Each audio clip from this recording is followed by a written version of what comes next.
Hey, it's your boy Easy, and on today's episode of Easy Opens, we're going to be taking a look at the Neca Teenage Mutant Ninja Turtles Mirage Comics Utrom figure.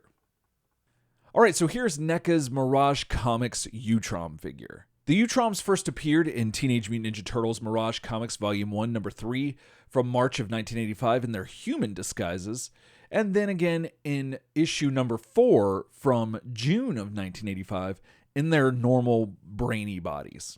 They were created by Kevin Eastman and Peter Laird, and they are an alien race of generally peace-loving beings that vaguely look like brains with tentacles, and they happen to be responsible for creating the company TCRI, as well as the mutagen that mutated the Turtles and Splinter. Although they are most famously known as the inspiration for the 1987 animated series character of Krang. And as per usual, the box art looks fantastic. Neca always does a great job with these comic boxes, and that's really cool. But let's go ahead and get this figure free from its plastic prison and see what we think about the Utrom. All right, so fresh out the box, this thing looks stunning. The design is excellent and just so detailed. The sculpt is just so good, and it looks just kind of frightening, both the Utrom as well as their android body. And I believe that was by design, because with the reveal in those early issues, you're led to believe that these are bad guys, more or less, or at least some sort of antagonist. And turns out that actually, contrary to their looks, they're actually not that bad. So I always loved that about this design and these characters. And Neca did a fantastic job on the sculpt here, just accentuating like all of the details that are in the book. And Kevin and Peter always did excellent robots. And so, it just looks fantastic. And the way that the paint is on it, again, it looks like it just walked off the page, which is fantastic. And I'm still just marveling at all the detail that's in this figure. And I'm still missing things as I'm looking at it right now, thinking I caught it all, but there's still just a ton of stuff there. The paint is really cool. The white splotches on it to accentuate the like shine from the lights on the metal just looks excellent. And then the contrast between the blue and the gray is fantastic. And yeah, it just looks excellent. And I'm very happy with the sculpt and the paint on this figure. And they feel fantastic. They got some heft to them, and they look really cool. Now, the Utrom themselves looks terrifying. I think this might be the most terrifying Utrom we've received from NECA to this date. And yeah, they just look terrifying. I mean, I would not know what to do if I would probably just run and try to kick it. But looking at those teeth, like, I don't know, it might just latch onto my foot, and then, like that would just not be a good day for anybody.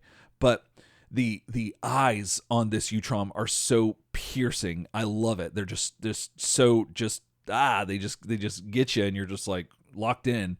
And I'm just a big fan of the way that they've been handling the Utroms and here in the Mirage line. And this is another great example of that.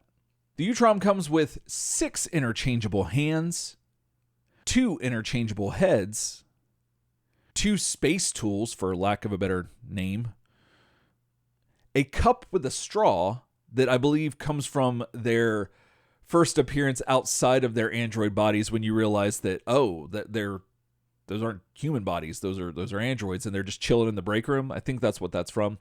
And then a laser gun. All right, now let's talk about the articulation you're going to get out of the Utrom robot body thing. I'm not sure what the actual terminology is for this, but regardless, starting at the head, you get 360 at the neck. They can look up, not a whole lot. They can look down a decent amount. And you got side to side motion there, so a fair range of motion in the neck, head area. You have 360 at the shoulder. The shoulders can go out a little bit, but not by much, because they're impeded by this piece right here.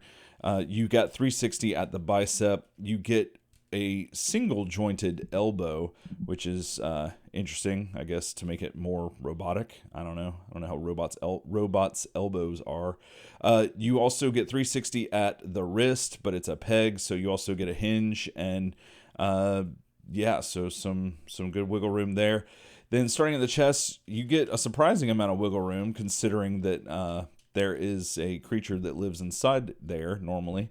But you also get 360 at the waist, which is really cool. So there's a ton of motion here in the upper body.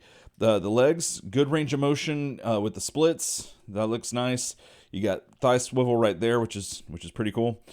You get looks like single jointed knees here, and then you get a ankle rocker, which is always nice. And if I'm not mistaken, that's all the articulation you're going to get out of the Utrom robot body thing.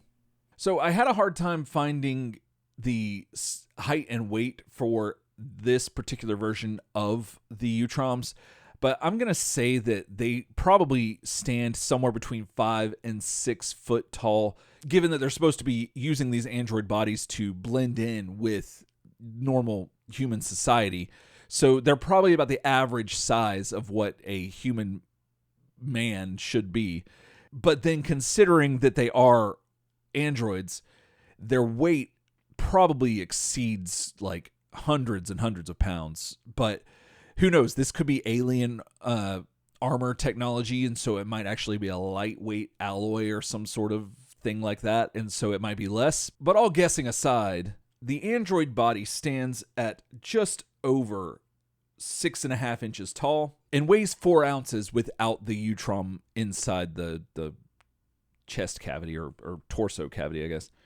The actual Utrom themselves are about a little over 1/2 inch tall, and they weigh not even an ounce. So there you go. But now, let's see how they measure up to some other figures you might have in your collection. Here they are with Neca's Mirage Comics Casey Jones and Neca's 1987 animated series Casey Jones. Here they are with Neca's Mirage Comics Fugitoid and Neca's Mirage Comics Splinter. Here they are with Neca's Return to New York Mikey and the Neca knockoff colored bandana Michelangelo. Here they are with Neca's 1987 animated series April O'Neil 2.0 and Super 7's Donatello. Here they are with Hasbro's Power Rangers Lightning Collection Morphed Leonardo and the Neca 1987 animated series Shredder.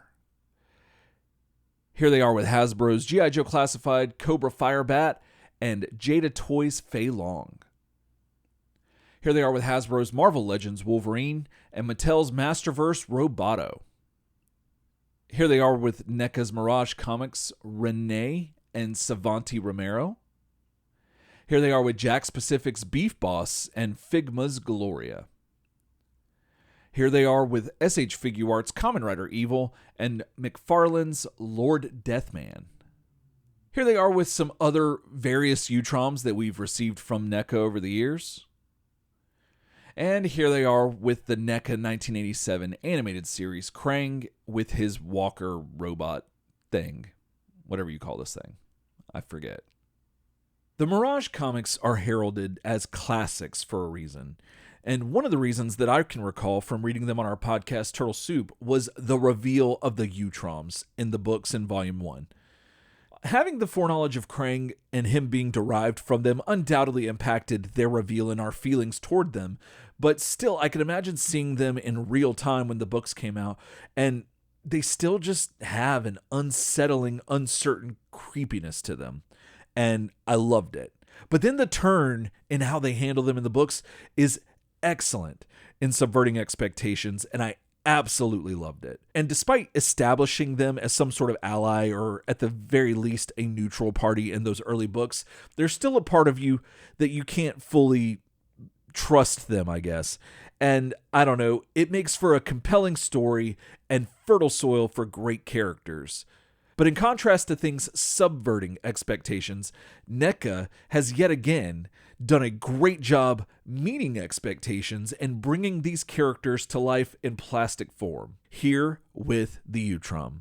This thing looks amazing. It's a great representation of the early comic appearances and just a really good design for a robotic-esque character. The white highlights all over the figure make this figure pop and creates the idea of it being under harsh fluorescent lights, also emphasizing the coldness of the metal with the blue gradient.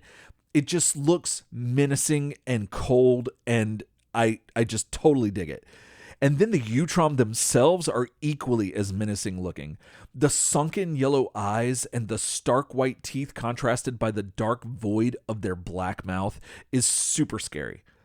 And then add the eeriness of the tentacles, just makes the whole thing creepy as hell, and altogether makes for a great character and even better figure. Now, as far as the accessories go, I always love extra hands, but could have used a pointing hand or a thumbs up hand as usual. Like, those should be standard by now. The Utrom tools are neat though. The gun is really cool, super simple and sleek.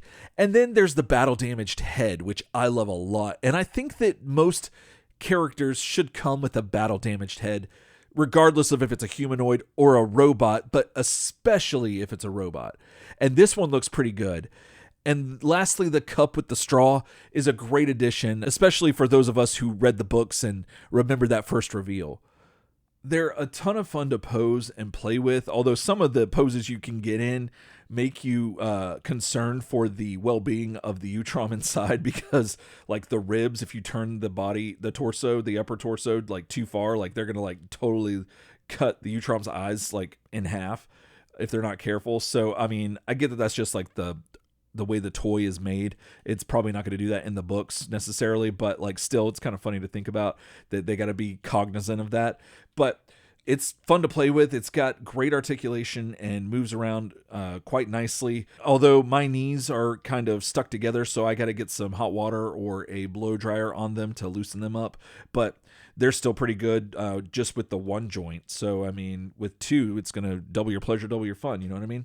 And they go extremely well with the comic figures, be it the original NECA comic turtles or the Return to New York 4-pack turtles.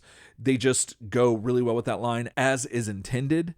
And then they have a distinct look that kind of sort of could keep them from crossing over to some other toy lines, like, you know, your Street Fighter figures or your Marvel Legends or G.I. Joe classifieds. Like, they might not quite work as well. You could probably fudge it, but it's not as seamless as this figure is with the line that it's intended to go with, which is the NECA Turtles comic line. So yeah, there is that, but your mileage may vary on that.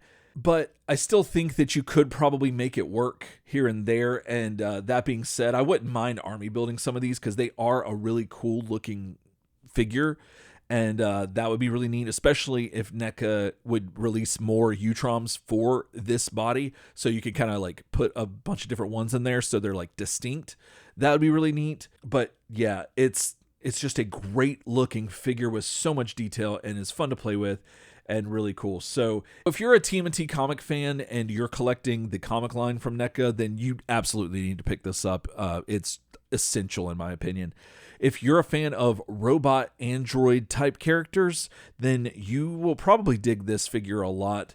And I think they will go well on any shelf featuring a bunch of android robotic type characters, just in general. Also, if you're a collector of Krang action figures or just paraphernalia in general, you can make the argument that a Utrom could also, you know, they're the same species technically, in some canon, so like you could make the argument there, and you know this comes with arguably this is a Utrom with android body as opposed to the other way around, and so you could make that argument and put this figure on that shelf, and I think it'll go great there. But with all that being said, regardless of what your reasoning is for picking up this figure, I can almost guarantee you will not be disappointed. All right, well, that's going to do it for me today. Thanks so much for watching. And if you liked what you saw, hit the like button. If you want to see more from me, hit subscribe.